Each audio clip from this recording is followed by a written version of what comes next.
जबाबदार ठरलेला आहे त्यांच्यावरती गुन्हे दाखल करून कारवाई करण्याचे देखील मुंबई हायकोर्टाने आदेश दिलेले आहेत. तो एन्काउंटर हा खोटा होता, तो 10वीतला पोरगाही सांगू शकत होता. तेव्हाच तत्कालीन सरकारला, अडचणीत आलेल्या सरकारला स्वतःची इमेज ही महाराष्ट्रामध्ये रॉबिनहूड इमेज करायची होती. त्यांचा आदर्श कोण आहे मला माहित नाही, पण कायद्याचं राज्य असलेल्या महाराष्ट्रामध्ये न्यायाने निर्णय देण्याच्या आधीच न्याय द्यायचा ही नवीन पद्धती सुरू करण्याची जी काही ओढ लागली आहे महाराष्ट्रामध्ये, कस्टडियल डेथ, हे सगळं बरोबर नाही आहे. हे कायद्याचं राज्य आहे. मी आभार मानतो न्यायालयाचे की तिथनं तरी आता न्याय मिळेल. कारण का मी 7-8 वर्षामध्ये बघतोय ठाणे पोलीस हे फक्त राजकीय हस्तक म्हणून काम करतात. आणि खास करून ठाणे पोलीस, माझा हे मार्क करा, खास करून ठाणे पोलीस म्हणजे अगदी मर्डरचा आरोपी सुद्धा सोडवण्यापर्यंत मजलगिरी ठाण्या पोलिसांची. मर्डरचा आरोपी हे जर कमिशनर ऐकत असतील तर त्यांनी हा मर्डर कुठला आहे आणि पोलिसांनी कोणाला मदत केली याचा शोध नक्की घ्यावा. त्यामुळे अक्षय शिंदेला तुम्ही नाहक मारलात, कारण का तुम्हाला ह्याच्यातले मेन जे गुन्हेगार आहेत, ज्यांनी मेन हे बलात्कार केले, त्यांना लपवायचं.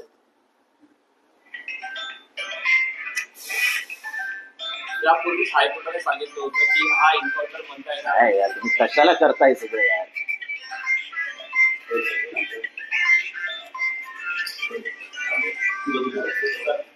यापूर्वी देखील हायकोर्टाने सांगितलं होतं की हा एन्काउंटर म्हणता येणार नाही, ही एन्काउंटरची व्याख्या नाही. हा खूनच आहे, हा मर्डर आहे. हा मर्डर, आणि तो पण म्हणतात ना ठरवून केलेला. पोलिसांनी आदेश सुद्धा काम केलं, पोलिसांनी सांगितलं ठोका त्याला, आम्ही बघू. कायदा आमच्या हातात आहे असं जेव्हा महाराष्ट्राच्या राज्यकर्त्यांना वाटायला लागले तेव्हापासून हे सगळं सुरू झालं. आणि माही उदाहरण देतो ना मी, आता तो इथे सांगतोय की मर्डरच्या आरोपीला अटक करायला गेलेल्या पोलिसांना फोन करून शिव्या घालून मागे बोलवलेलं ठाणे पोलीस आहे. वेळ आली तर त्या अधिकाऱ्याचं नावही सांगेन, फोन कोणी केला तेही सांगेन, मर्डर कोणाचं झाला तेही सांगेन. पण ही वेळ आली आहे, नाही तर हे असंच खाली गडगडत जाईल पोलीस डिपार्टमेंट. आणि मी 1000 वेळा सांगतो पोलिसांनी की राजकीय हस्तक होऊ नका. राजकीय हस्तकाचे बळी गेले 5, त्यांचे घरचे काय करतील? त्या पोलिसांची पण मला चिंता नाही. भोग केलाय ना तर भोगा. आता मुलं बाळ, आई, पत्नी काय करायचं त्यांनी? आता कोर्टाच्या फेऱ्या मारायचा. एक तरी जो सत्तेत बसला जाणार आहे त्यांच्या घरी की नाही माझा मुलगा देतो, तो कोर्टाचं सगळं बघेल. फॉरेन्सिक टीमने एक अहवाल सादर केलाय, त्यामध्ये त्या बंदुकीवर अक्षय शिंदेचे फिंगरप्रिंट ठसे जे आहेत ते दिसून आलेले आहेत. अरे सगळंच खोटं रचलं होतं. खोटं करतं कुठे ना कुठे एवढं राहतच ना. बाकी हे फायरिंग कुठे झालं, ही गाडी कुठे थांबली, सगळं खोटं. माझ्याकडे साक्षीदार आहेत तिथे, ज्यांनी हे सगळं बघितलं.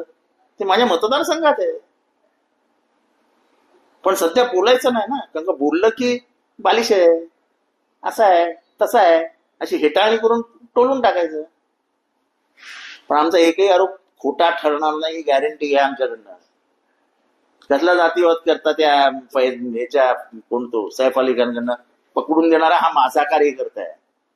सैफ अली खानच्या ज्याने, मी म्हणत नाही तो आरोपी आहे काय ते पोलीस बघतील, त्याला पकडून दिला, तो कुठे आहे हे सांगणारा हा माझा कार्यकर्ता आहे. हा आगरी समाजाचा हिंदू आहे. त्याचं काहीतरी जातीय रंग घेऊन क्रेडिट खायला जाऊ नका. बांगलादेशचा आरोप आहे, महाराष्ट्रात राहतो कसं काय? बांगलादेशच्या आरोपींना तुम्ही कसं काय इथे ठेवलंय? सगळीकडे जात धर्म बंद करावं जरा.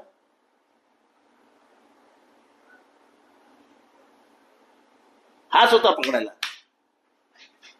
काल तिथे किरीट सोमय्या देखील आले होते, त्यानंतर त्यांनी तिकडचे जे लेबर कॅम्प आहे त्या ठिकाणी त्यांनी बांगलादेश राजकारण सुरू झालेलं आहे. सर आमचं म्हणणं काढा ना, त्यांना ठेवता कशाला? फक्त राजकारण कशाला करता?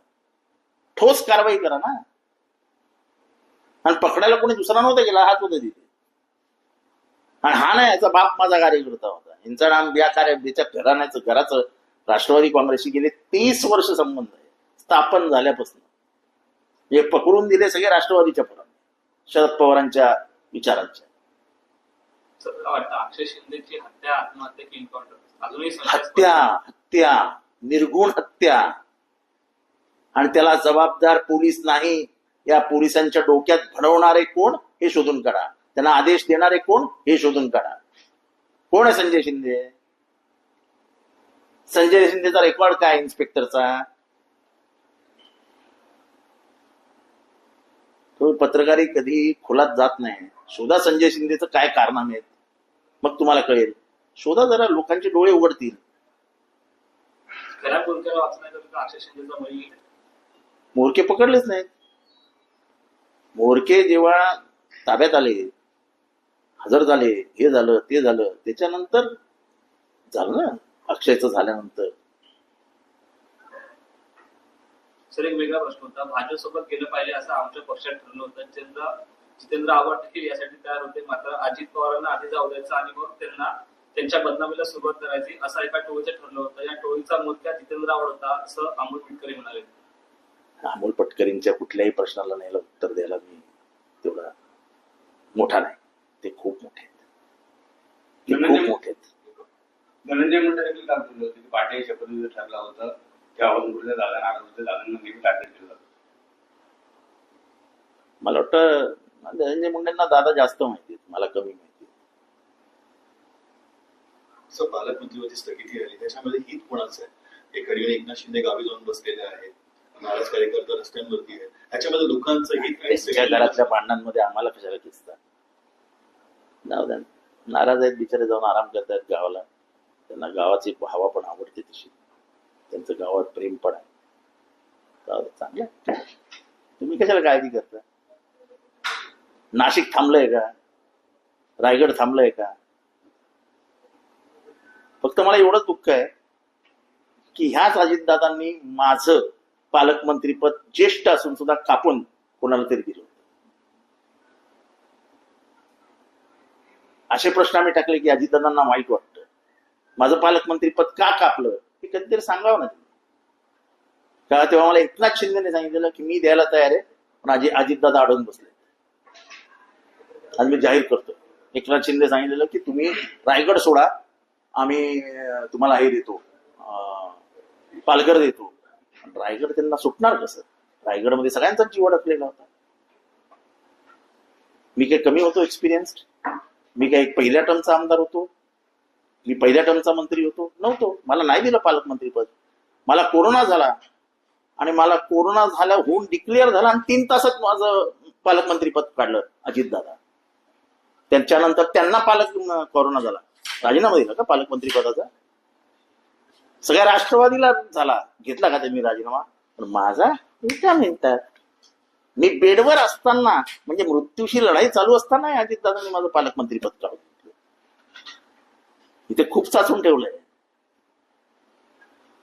त्या सह्या कशा मागितल्या गेल्या, त्या सह्यासाठी कोण बसलं होतं, काय तिथे शिजत होतं, सगळं मला माहिती आहे. आणि ते लेटर कुठे ना, ते आता दाखवायची वेळ आली आहे.